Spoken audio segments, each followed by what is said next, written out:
বাঙালিদের অন্যতম প্রিয় মাছই তো ইলিশ মাছ। তাই আজ ওই ইলিশ মাছেরই শস্য বাটা করে নেব। ইলিশ মাছ শস্য বাটা করতে হলে তো কাঁচা মাছ দিয়েই ভালো হয়, কিন্তু যারা কাঁচা মাছ খেতে পারেন না তারা একটু মাছ ভেজে নেবেন, সেটাও খুব ভালো হবে।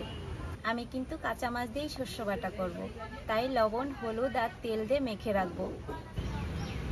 লবণ, হলুদ গুঁড়ো আর একটু কাঁচা তেল ভালো করে মেখে নেব।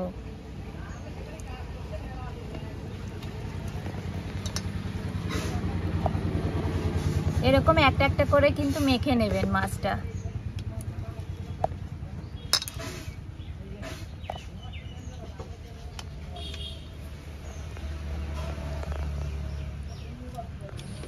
কড়াই তো ভালো করে গরম হয়ে গেছে, এবার ফোড়ন দেওয়ার জন্য তেল দেব।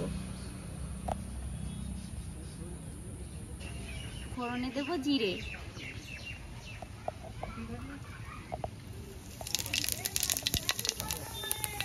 মাছগুলো তেলে ছেড়ে দেব।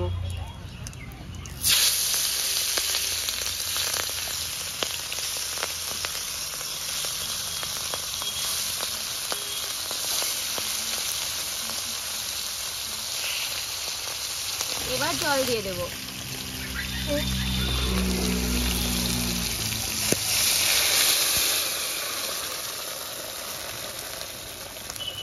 এবার দিয়ে দেব সরষে আর কাঁচা লঙ্কা বাটা।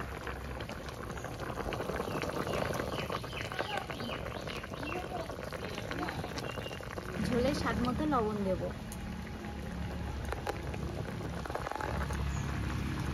পরিমাণ মতো হলুদ গুঁড়ো দেব, আর দিয়ে দেব চেরা কাঁচা লঙ্কা।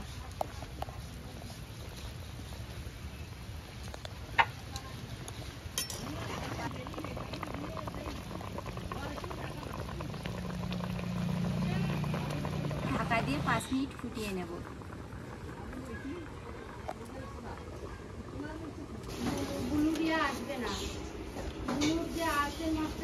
5 মিনিট হয়ে গেল, এবার ঢাকাটা নামিয়ে নেব।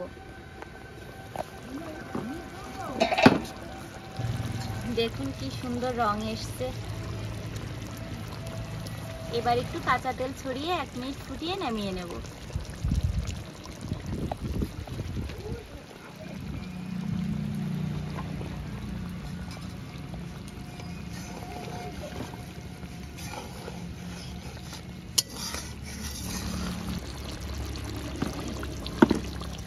এক মিনিট হয়ে গেছে, এবার নামিয়ে নেব।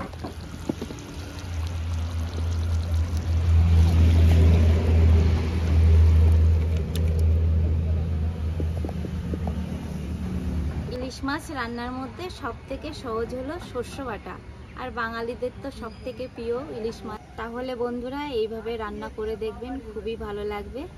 আজ এখানেই ভিডিওটা শেষ করছি, আর আপনারা সকলে ভালো থাকবেন, সুস্থ থাকবেন।